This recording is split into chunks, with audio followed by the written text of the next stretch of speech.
be your student nurse today. I'm here to see how you're doing and ask you a few questions before your doctor gets in. So, I see that you were diagnosed with depression 3 months ago and received treatment for that. Tell me a little bit about how that went for you. So I was diagnosed with depression because so I lost my kid in a car accident, and it was only me and him in the car, and I just couldn't live anymore. Like after that, I was really depressed. I didn't want to go outside. I tried, like my husband tried to get me to go out, have dinners at restaurants. I just didn't. I just want to be in my bed crying all the time, and yeah, so I was basically like hurting myself. Like I wasn't eating, I wasn't doing anything. So I'm so sorry about your loss. I realize that must be very hard for you to deal with. So when you did your treatment here, do you feel like it helped you a little bit? I guess it kind of did. Whenever I was taking it at the beginning, I thought it wasn't working at all.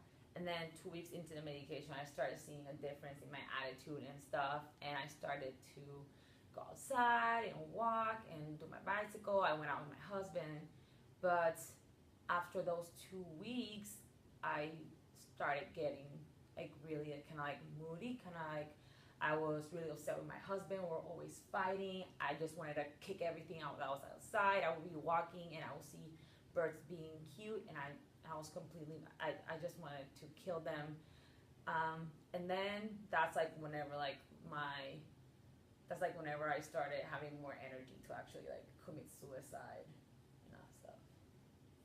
I see. So you were prescribed Zoloft, and you feel like the Zoloft medication was helping with your first 2 weeks, which is common with that medicine, and then you were starting to have maybe some side effects from that medicine. Tell me a little bit about what has changed from the first admission until now. I feel I'm a little bit of a different person because whenever I got admitted, I took my medication.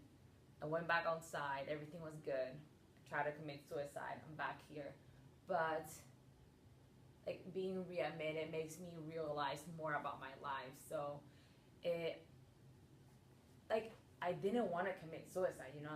Like that wasn't like, even though yes it was in my mind because I had more energy and everything, but it's not like I wanted to end my life. I did love my kid. Everything was just crashing, and that was like my only escape. So I feel I have become a stronger person, and I'm more aware of who I am, my symptoms and all that stuff. So you seem like you have a really good understanding of everything that's going on, and that's really good. And currently, do you have any thoughts of harming yourself now? No, I don't. That's good. And so your positive coping mechanisms seem to have been walking and bike riding in those first weeks when you were feeling good. Have you tried to continue to do those before you committed your suicide or tried your suicide attempt? So I slowly started decreasing all those activities just because the only thing going through my mind was committing suicide. But ever since I got readmitted, I've been journaling and coloring a little bit too. So that has been helping. I've been doing like collages and all that stuff, and it has been helping too. So I think I'm gonna add those techniques to my walking and biking and all that stuff. That's good. I'm glad you're exploring those positive coping mechanisms. Aside from the coping mechanisms we talked about, is there anything else you want to discuss today? Yeah, I kind of wanted to ask you about, well, tell you about support groups because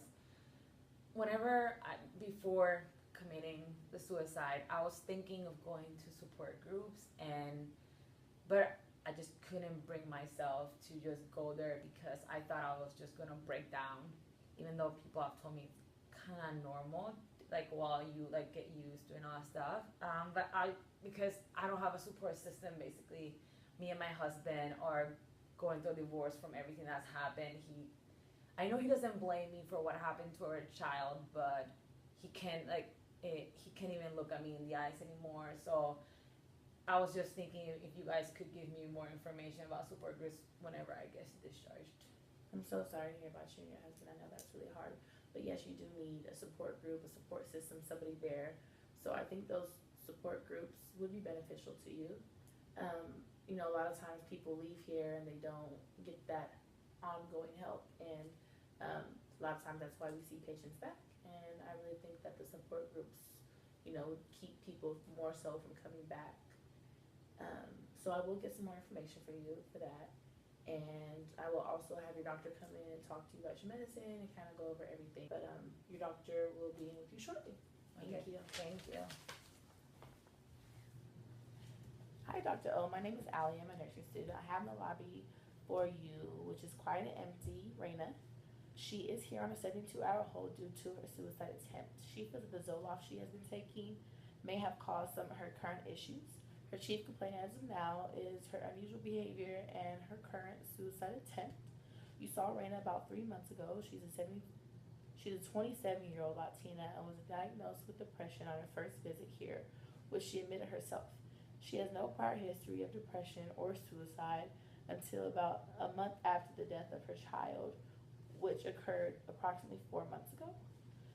Patient was first taken to the ED by her husband due to her overdosing on 60 birth control pills. The emergency department then made sure she was stable and transferred her to us. We were able to obtain a court order for her 72-hour hold. She's aware of everything and is alert oriented ×4. She currently has no more thoughts of suicide ideation. She's very aware that the issue she is dealing with, and she has discussed working on positive coping mechanisms. She is currently going through a divorce and is open to the idea of a support group, which I will assist with in getting her some information and resources upon her discharge. Perfect. Thank you, nurse. Yeah, you're welcome.